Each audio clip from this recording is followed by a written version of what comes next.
जय हिंद दोस्तों, स्वागत है आपके अपने YouTube channel Ravi sir official पर। एसएसजीडी का मेरिट लिस्ट बनने के बाद आप लोग के दिमाग में आ रहा होगा कि अब करना क्या है ना। वहां जाएंगे तो क्या होगा, कैसे ट्रेनिंग चालू होगा, ट्रेनिंग में क्या क्या करना होगा, डॉक्यूमेंट वेरिफिकेशन क्या होगा, क्या चाहिए।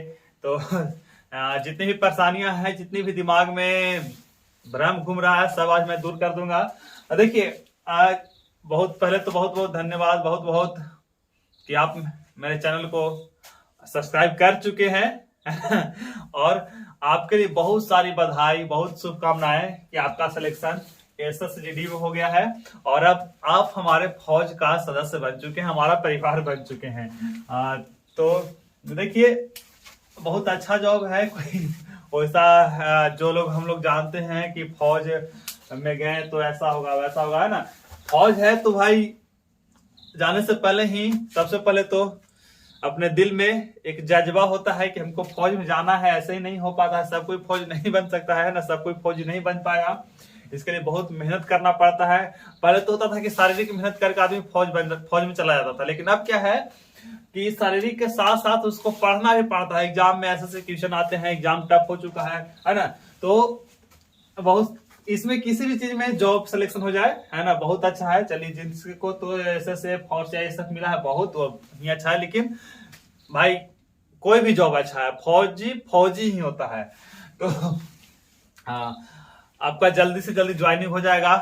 उससे पहले आप लोग क्या करते हैं, जितना भी डॉक्यूमेंट है आपका, जाति आवासीय है, ओबीसी, ये सब बनाकर कंप्लीट रखिए। और करना क्या है, देखिए, सबसे पहले आप वहां जाइएगा तो सोचेंगे क्या करना होगा। ट्रेनिंग तो आपका देखिए, है ना, ट्रेनिंग तो आपका 44 वीक का है, 44 वीक का ट्रेनिंग है। लेकिन आपको ना ये डिपेंड करता है ट्रेनिंग सेंटर के ऊपर।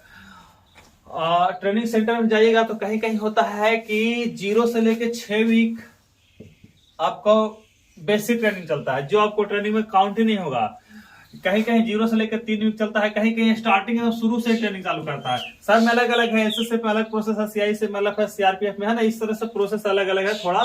कहीं कहीं 3 सप्ताह ऐसे बेसिक ट्रेनिंग चलता है, कहीं कहीं 6 सप्ताह चलता है, कहीं कहीं एकदम स्टार्टिंग होता है, शुरू से ही स्टार्ट हो जाता है, 1 सप्ताह के बाद चालू हो जाता है।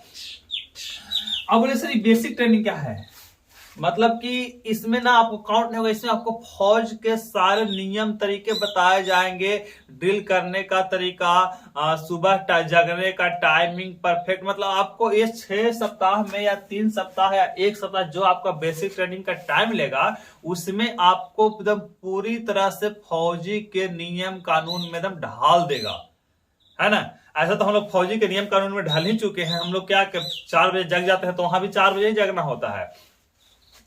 अब कोई बोलेगा कि सर ऐसे लड़के वहां होते हैं ना कि 6 बजे तक जाएंगे। आपका ना सुबह 6 बजे वहां ग्राउंड में पहुंचना है ना, तो 5:50 में जगेगा और बिना लैट्रिन किए, बिना फ्रेश हुए एकदम चल जाएगा। वहीं हम लोग के साथ बहुत ऐसे लड़के थे कि पैकेट में बरस लेके ग्राउंड में जाता था।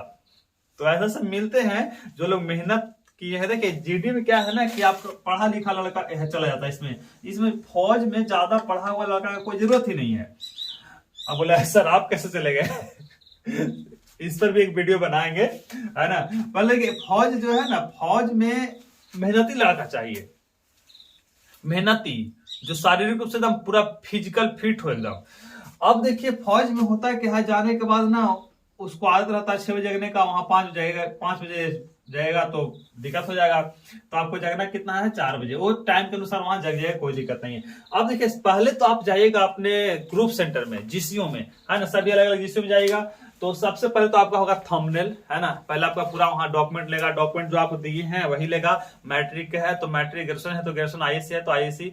यदि आप मैट्रिक किए हैं तो दे सकते हैं, ग्रेजुएशन नहीं भी दीजिएगा तो कोई दिक्कत नहीं है, इंटर दे सकते हैं, ना। तीनों आप जमा कर सकते हैं, कोई दिक्कत नहीं है। अब देखिए, वहां जाने के बाद जाते के साथ जैसे आप गेट के बाद एंट्री किए, यदि आप दिन में एंट्री किए, दिन में यदि आप 9-10 बजे एंट्री किए हैं तो आप शाम वाले में आपको वर्किंग चालू है। वर्किंग कहने का मतलब कुछ वर्किंग नहीं रहता है, बड़ा वर्क नहीं रहता है, बस वहां टाइम काटा रहता है ना। वो आपको बस फौज का नियम कानून ढालना चालू करता है। ऐसे हल्का फुल्का इधर उधर घास उस कटवाएगा। ऐसे ही जैसे आप लोग ट्रेनिंग कर, आप लोग क्या रनिंग करने जाते हो देखते होंगे ना, हल्का फुल्का वर्किंग वही सब आपसे करवाएगा। यानी कि आप फौज बन चुके हैं। जैसे ही आप डॉक्यूमेंट लेकर वहां पहुंच गए, आप बोल समझिए कि हम फौजी बन गए।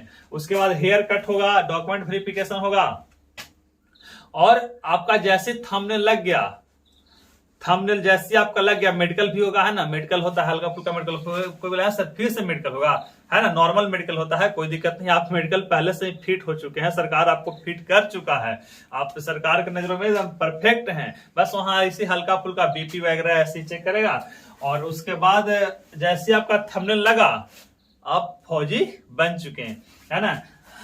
तो पहले तो देखिए, अब है कि कोई कोई में ना, जैसे सीआरपीएफ है, सीआईएसएफ, बीएसएफ, एसएसबी, एसएसएफ, ये सब किसी किसी में ना जल्दी हो जाता है डॉक्यूमेंट वेरिफिकेशन, और किसी किसी में टाइम लगता है। जैसे हम लोग के समय में क्या हुआ था कि हम लोग के समय में सीआईएसएफ में और एसएसबी में, है ना, एक एसएसबी छूट रहा है भाई, एसएसबी, है ना, एसएसबी में एक एसएसबी में जल्द जाते के साथ डॉक्यूमेंट वेरिफिकेशन, जाते के साथ उसको तैयारी चालू हुआ, मतलब उसका ट्रेनिंग चालू हुआ था। लेकिन हम लोग जब गए थे, तो हम लोग गए थे ना, तो 15 दिन के बाद तो हम लोग का डॉक्यूमेंट वेरिफिकेशन हुआ था। 15 दिन के बाद मेडिकल हुआ था। मतलब कि 15 दिन हम लोग ऐसे ही वहां सिर्फ खाते से सोते थे, खाते सोते, कुछ काम नहीं था।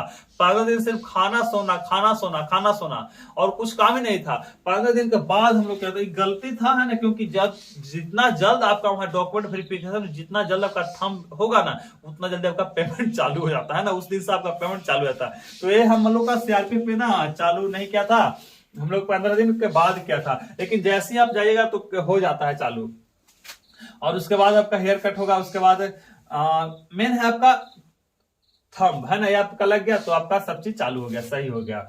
अब देखिए, तो सब में अलग अलग होता है, कोई ज्यादा टाइम लेता है, कोई कम टाइम लेता है, और सबका ज्वाइनिंग भी अलग अलग टाइम आएगा। ऐसा नहीं कि एसएससी के जीडी के थ्रू है ना तो सबको एक ही बार ज्वाइनिंग भेजेगा। कोई पहले सीआरपीएफ भेज देगा, पहले बीएसएफ भेजेगा, पहले सीआईएसएफ, पहले एसएसबी, कोई भी पहले भेज सकता है, कोई भी लास्ट में कर सकता है। मतलब कि 1 महीने के अंदर में सबका प्रोसेस क्लियर हो जाएगा। तो इसमें घबराना नहीं कि उसका आगे हमारा नहीं आया, हमारा आगे उसका नहीं आया।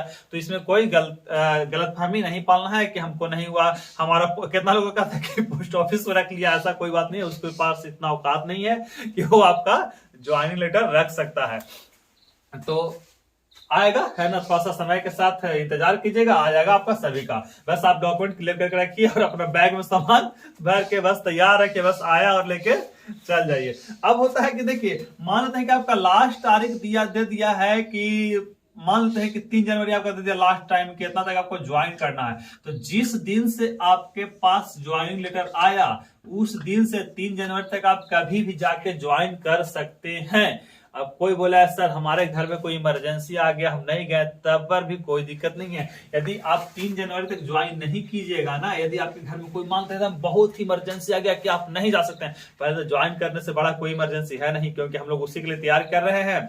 और ज्वाइनिंग आ गया और ना जाए, ऐसा तो कोई हो ही नहीं सकता है। लेकिन मान लें कि इन केस किसी कारणवश ऐसा कोई मजबूरी आ जाए तो भी कोई दिक्कत नहीं, आप नहीं जाइएगा तो सरकार आपको एक बार फिर से ज्वाइनिंग लेटर भेजेगा आपके लिए, और आप फिर उसी ट्रेनिंग में जाकर मिलिएगा जो वहां हो जाएगा। आपका डॉक्यूमेंट का काम इतना जल्दी होगा कि फिर आपको वहां से किसी न किसी ट्रेनिंग सेंटर में भेज दिया जाएगा। ऐसा होता है, ऐसा नहीं कि हम नहीं गए तो हमको नहीं होगा। आप नहीं भी जाइएगा तो घबराने का कोई जरूरत नहीं है। आपको सरकार फिर से एक बार और ज्वाइन लेटर भेजेगा जो आपके घर आएगा, और आपको उसको लेकर फिर से, क्योंकि ऐसा केस हम लोग के साथ हुआ है, हम लोग लड़कों के साथ हुआ है, इसीलिए हम आपको एकदम कंफर्म बता रहे हो। ऐसा कोई नहीं बताएगा, लेकिन मैं आपको बता रहा हूं कि ऐसा होता है। हम पर विश्वास है कि ऐसा हम लोग में कई लड़कों के साथ ऐसा हुआ था। फिर से ज्वाइनिंग आएगा और फिर से आप जाकर फिर से ट्रेनिंग करेगा। सब लड़कों के साथ कीजिएगा, कहीं ना कहीं आपको सरकार भेजेगी, आपको अकेले बैठा कर नहीं रखेगा। तो ये तो था आपके ज्वाइनिंग से संबंधित जो भी समस्या था। अब देखिए, अब क्या है कि आप जाइएगा ट्रेनिंग सेंटर, तो आपको 44 सप्ताह का ट्रेनिंग होगा, और 44 सप्ताह के ट्रेनिंग में बहुत सारे टेस्ट होंगे जो आपको पास करना है। आप आसानी से पास कर जाएगा। आप लोग फिजिकल फिट है तो कहीं भी कोई दिक्कत नहीं होगा। बस उसमें ध्यान इतना करना है कि आप फिजिकल अनफिट ना हो जाए, मतलब आपका पैर न टूट जाए, आपका किसी तरह से कोई दिक्कत ना हो जाए, इस तरह से आप ध्यान रखिएगा कि। और छुट्टी का तो ट्रेनिंग के दौरान आपको छुट्टी नहीं मिलेगा, ट्रेनिंग के दौरान आपको छुट्टी नहीं मिलेगा। एकदम इमरजेंसी केस में, जैसे किसी के घर में कोई डेथ कर गए या फिर आपका नजदीकी ट्रेनिंग सेंटर है, शादी है, तब आपको 1 से लेकर 2 दिन का 1 से 2 दिन का छुट्टी मिलेगा। 1 से 2 दिन, ज्यादा नहीं। आपको तत्काल वापस ट्रेनिंग सेंटर में जाना पड़ेगा। यदि आप छोड़ देते हैं तो आपको ट्रेनिंग फिर से करना पड़ेगा। ये प्रोसेस है ट्रेनिंग सेंटर का। और बस ट्रेनिंग कंप्लीट होते आप फौज बन गए। यदि इसमें कोई शक हो, कोई और सवाल हो, है ना, वीडियो जैसे बहुत सारा लंबा बन जाता है, बहुत कारण हो सकता है, लेकिन आपको ट्रेनिंग से संबंधित जो भी समस्या है, जो भी दिमाग में आपके क्वेश्चन आ रहे हैं, प्रश्न आ रहे हैं, वो आप हमारे कमेंट बॉक्स में कर दीजिएगा। हम आपके सारे कमेंटों को पढ़कर एक वीडियो बनाऊंगा जिसमें आपकी पूरी तरह से जितना आपके दिमाग में घूम रहा है, वायरस चल रहा है, उससे संबंधित एक वीडियो बनाऊंगा जिसमें आपकी सारी समस्याएं दूर हो जाएगी। वीडियो को अपने दोस्तों के साथ शेयर करें, कमेंट करें और लाइक करें।